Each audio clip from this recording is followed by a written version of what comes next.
오늘 우리들에게 주시는 하나님의 말씀은 마태복음 11장 20절에서 30절까지 말씀입니다. 예수께서 권능을 가장 많이 행하신 고울들이 회개하지 아니하므로 그때에 책망하시되 화 있을진저 고라시나 화 있을진저 벳세다야 너희에게 행한 모든 권능을 두로와 시돈에서 행하였더라면 그들이 벌써 베옷을 입고 제에 앉아 회개하였으리라.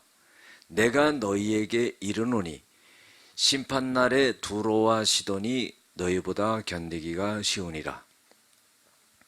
가버나움아 내가 하늘에까지 높아지겠느냐 음부에까지 낮아지리라. 내게 행한 모든 권능을 소돔에서 행하였더라면 그 성이 오늘까지 있었으리라.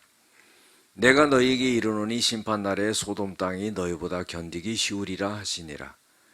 그때 예수께서 대답하여 이르시되 천지의 주제이신 아버지여 이것을 지혜롭고 슬기 있는 자에게는 숨기시고 어린 아이들에게는 나타내심을 감사하나이다. 옳소이다. 이렇게 된 것이 아버지의 뜻이니이다. 내 아버지께서 모든 것을 내게 주셨으니 아버지 외에는 아들을 아는 자가 없고 아들과 또 아들의 소원대로 계시를 받은 자 외에는 아버지를 아는 자가 없느니라. 수고하고 무거운 짐진 자들아 다 내게로 오라. 내가 너희를 쉬게 하리라. 나는 마음이 온유하고 겸손하니 나의 멍에를 메고 내게 배우라.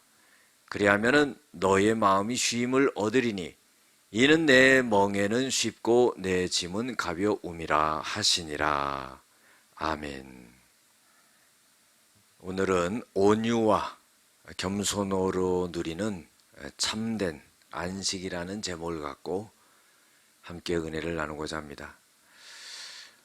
오늘 20절에서 24절까지 보면은요, 하나님의 큰 권능과 은혜를 많이 체험하고도 회개하지 않고 돌아서지 않는 그런 사람들을 책망하는 그런 예수님의 말씀이 나옵니다. 21절에 보면은 고라시나 벳세다야 너희에게 행한 모든 권능을 두로와 시돈에서 행하였더라면은 그들은 벌써 베옷을 입고 앉아서 회개했을 것이다. 이런 말씀을 하십니다. 또 23절에 보면 가버나움아 그랬어요. 너희에게 행했던 그런 권능, 놀라운 권능을 소돔에서 행하였더라면은 그 성이 오늘날까지 있었을 것이다, 존재했을 것이다 그러는 거예요. 그러니까 이 고라신과 벳세다와 가버나움은 두로와 시돈과 소돔보다도 더 악했다는 겁니다. 그런데 두로와 시돈에서 만약에 그런 권능을 예수님이 행하시고 또 소돔에서 행하셨더라면은 그 망했던 도시들이 하나님 앞에서 회개했을 텐데 너희들은 회개하지 않았다 그런 거예요. 여러분들 우리가 믿음의 생활을 하면서요, 하나님의 그 권능과 은혜를 경험하고도 내가 죄인인 것을 알지 못하고 회개하고 자복하지 않는다면은 그것은 얼마나 안타까운 일인지 모릅니다. 멸망을 자초하는 일이죠.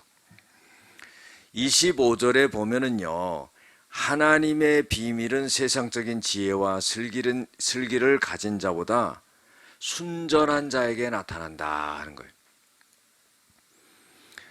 그때 예수께서 대답하여 이르시되 천지의 주제이신 아버지여 이것을 지혜롭고 슬기 있는 자에게는 숨기시고 어린아이들에게는 나타나심을 감사하나이다 그랬어요. 여러분들 여기서 어린아이라는 것은 정말로 어린아이들이 아니라 아주 순수하고 이런 순전한 그런 사람들을 말하는 겁니다. 그러니까 세상적으로 지혜롭게 보이고 뭔가 지식이 있어 보이고 그런 자들보다는 주님 앞에서 순전한 자들이 주님의 그 비밀을 알 수 있다는 겁니다. 26절, 27절에 보면은요, 모든 것은 하나님의 뜻대로 된다 하는 거예요. 여러분들, 우리가 하나님의 뜻을요, 알 때도 있고 모를 때도 있습니다. 그러나요, 정말로 악한 자들에게 대해서는 하나님의 뜻을 나타내지 않습니다. 그래서 아버지 외에 아들을 아는 자가 없고 아들과 또 아들의 소원대로 계시를 받은 자 외에는 아버지를 아는 자가 없느니라. 여러분들, 하나님이 우리를 알고 우리가 하나님을 알지요.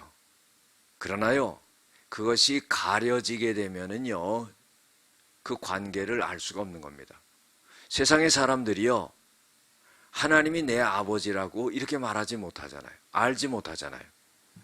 그래서요, 이렇게 숨겨지게 된 것은, 이런 관계와 비밀이 숨겨지게 된 것은, 그것은 아버지의 뜻이다 하는 겁니다. 그 다음에 28절에 보면은요, 주님께서 인생의 모든 짐을 내려놓을 때 쉼을 얻게 됩니다. 우리가 주님 앞에 나와서 모든 인생의 짐을 내려놓으면은 그제서야 쉼이 오게 되는 겁니다. 수고하고 무거운 짐진 자들아 다 내게로 오라. 내가 너희를 쉬게 하리라 그랬어요. 마지막으로 29절 30절에 보면은요, 주님께 멍에를 메고 그 다음에 배울 때 쉼을 얻게 됩니다. 예수님은요, 나에게 멍에를 메라 그랬어요. 그러면은 마음의 쉼을 얻게 된다 하는 거예요. 예수님이 지어주는 그런 멍에는 쉽다는 거죠. 예수님이 지어주는 짐은 가볍다는 겁니다. 그래서요, 우리가 주님께 멍에를 메고, 어떻게 보면은요, 억압 같지만 그렇지 않습니다. 요한복음 8장 32절에도요, 너희가 진리를 알지니 진리가 너희를 자유케 하리라 그랬어요. 진리 안에서 우리가 멍에를 맬 때 우리가 쉼을 얻고 그 다음에 자유함을 얻게 된다는 겁니다. 기도하시겠습니다. 은혜와 사랑이 많으신 아버지 하나님, 우리가 삶을 살아갈 때 주님 앞에서 언제든지 그 은혜를 받을 때마다 나의 잘못된 것을 회개하며 나가는 저희들이 되어지게 하시고, 순전한 모습으로서 주님의 뜻을 알고 우리의 짐을 주님께 내려놓고 멍에를 메고 주님을 의지하고 살아가는 저희들 되어지게 하여 주시옵소서. 예수님의 이름으로 기도드렸습니다. 아멘.